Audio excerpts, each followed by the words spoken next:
morning foodies, welcome back to my channel, or if you're new here, a big flavorful welcome to you. Today we're going to create one of the most smoky, spicy and soul satisfying dishes from the Indian cuisine, Baingan Bharta, also known as smoky eggplant curry. We're going to be roasting eggplants, tomatoes, garlic and green chilies in the air fryer to bring out the deep charred flavour, blending in spices that will awaken your senses and unlocking the secrets to making the ultimate Baingan Bharta right in your own kitchen. No open flames needed. So stay tuned, because by the end of the video you'll be craving a taste of India's rich spices like never before. Let's dive in.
And there you have it, smoky, spicy, melt in your mouth Baingan Bharta that's bursting with bold roasted flavour and rich Indian spices.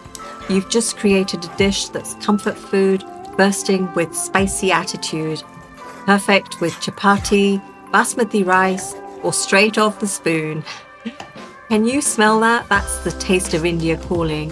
If your taste buds are dancing right now, smash that like button, subscribe for more flavour-packed recipes, and drop a comment.